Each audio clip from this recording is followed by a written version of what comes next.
something more. I've got a plan in mind, a special thing in store. The light bulb inside my head says, get out and play, 'cause you never feel this way. It's my lucky day, it's my lucky day, it's my lucky day.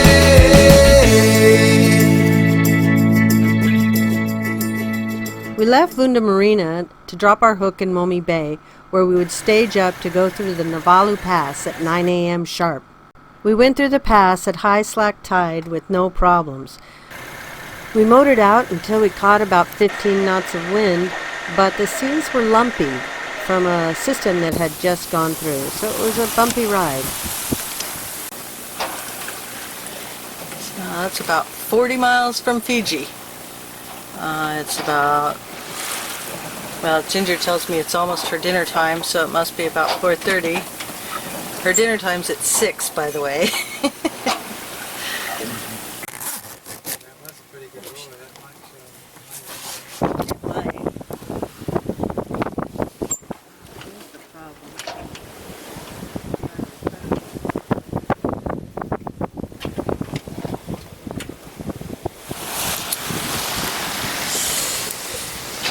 Day 2 on our way to Vanuatu. We hit the usual 120 mark, 120 miles a day is about what we average, and no matter what we do, that's what we get. It was a rough night, I'm tired. Joyce is sleeping below, and a much deserved rest, I might add. We took a shift from 5 to whenever I woke up, 8, 9, and I finally got some rest. It's rough. It's cold, that's why these are all shut up. Shut up. It's surprisingly cold.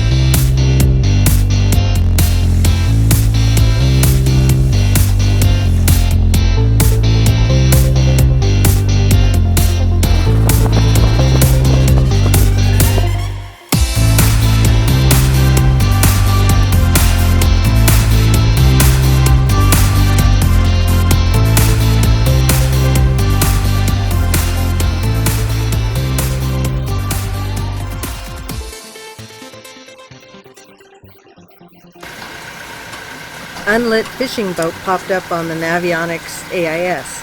It looked like we were going to collide with a trawler in like 20 minutes. It was a bit of a squally night. Our main was on its 3rd reef, and the Jenny was reefed as well.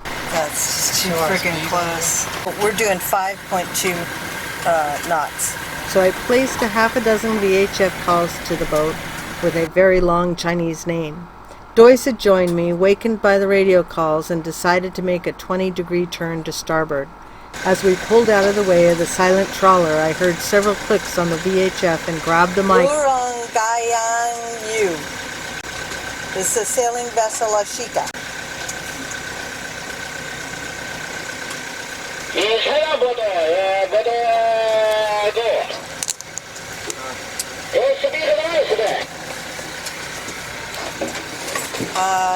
You speak English? Guess, I think we're going to miss each other. Thank you. Thank you. You have a good evening. Day 4 of this trip was pretty wild and woolly. We had our fastest day ever. The previous 24 hours we had 164 mile day.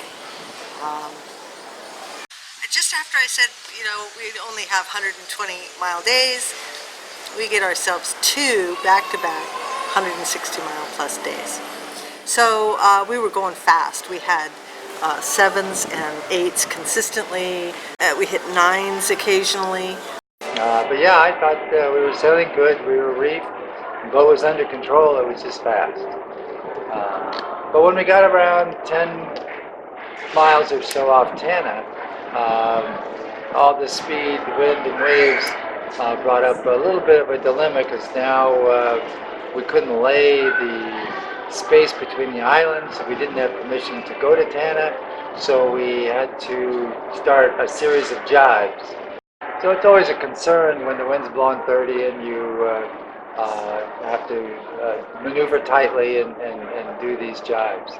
And so after 4 days on one tack, we set up to jibe the boat. And we did everything outside. You know, we furled the headsail, then we set up and jibed the main, and everything went really well, except we just spaced thinking about below deck. We now had the waves on our beam for a moment or two, and the boat heeled pretty drastically, and the crashes that came from below, we've never done that before. This was a complete newbie mistake. We forgot to secure the below decks, everything. We had been on this tack for 4 days, and everything loose ended up on the downhill side because you're in a hurry, you're tired, you just get stacked on that side, and everything came crashing down. We had a flat of eggs on the refrigerator. We had bookshelves empty themselves, pillows, clothing, hats. We had the forepeak was piled high with dirty clothes and wet towels. It was a wet ride, and they all came down on top of Ginger. So as I was coming down into the boat, and there was Ginger crawling out from underneath that pile in the forepeak onto the pile in the salon, and that's where she let go. Just Peter River on everything. Don't blame her. I mean, the poor thing must have been scared to death. But yeah, it made the cleanup even more fun. So we sailed about 15 miles or so north, and then we jibed again, this time a little more prepared, and we sailed between the islands of Tana and Erromango, and then the wind got very, very fluky, and I jibed this short, and I didn't account for the angle of the island. That the island lays kind of from the southwest or the southeast to the northwest, and we were sailing north. So as we continued north, we were getting closer and closer to the top of that Erromango Island. But we worked it out. When we get into situations like that, I have a maneuver where I can prevent the main out fully against the spreaders and sail dead downwind, 180 degrees, sometimes to even 10 degrees or less, and so that's what we did. And What he did for 5 hours. Are we there yet? Almost. Actually, we're still a long ways, but it looks close on my map. I'm sure.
Yeah, and so we cleared the island, and then the wind picked up again, and we had another big sail, averaging over 7 knots, all the way to Ifate.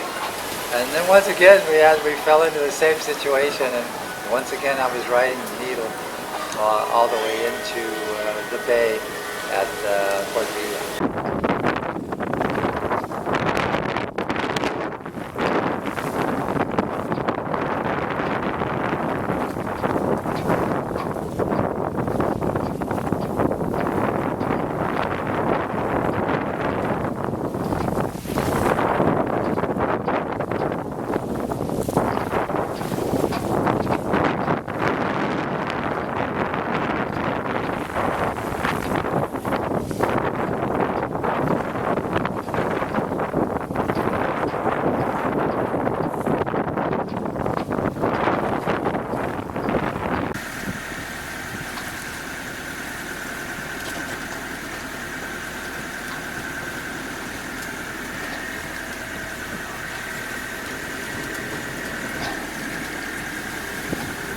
So good time, and for us that's fast. You know, we're an old boat, but we got there, and we're really happy to get the hook down in Port Vila. I just want to make an example though that fast to us is about 8 miles an hour on the freeway to you.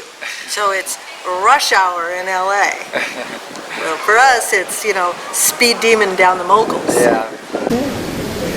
So we make Port Vila and contact the port authorities, which gave us permission to drop the anchor and stay on our boat for the weekend, which was fine for us because sleep. Yeah, we like slept that entire weekend away. And Yeah. we'd wake up for a little coffee break and go back to sleep. Wake up, eat, sleep.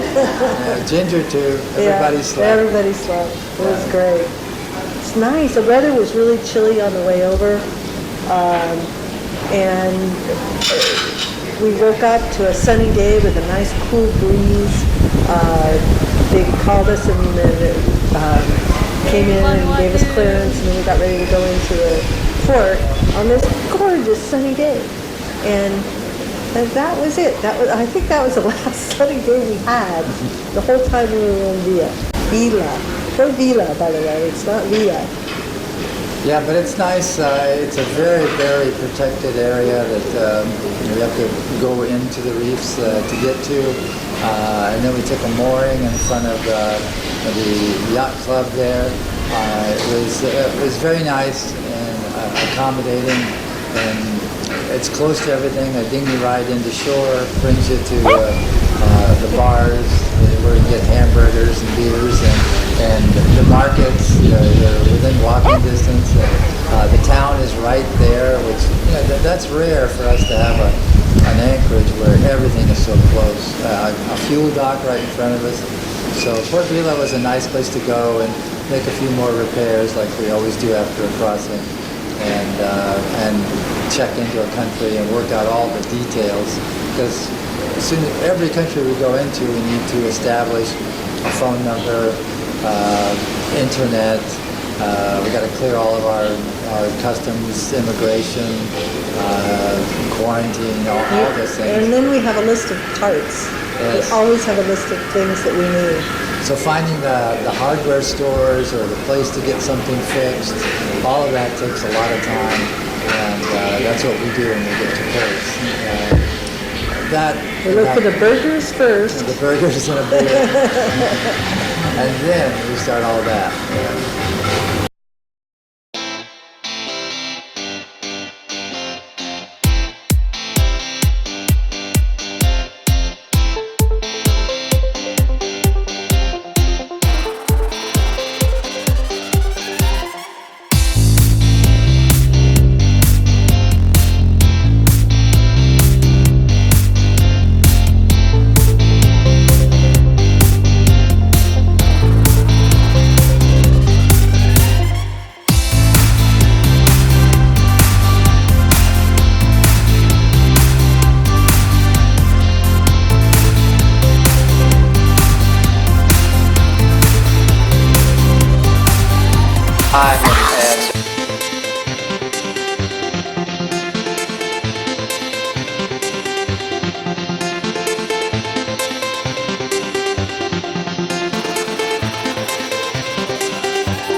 I'll shut up. Shut up.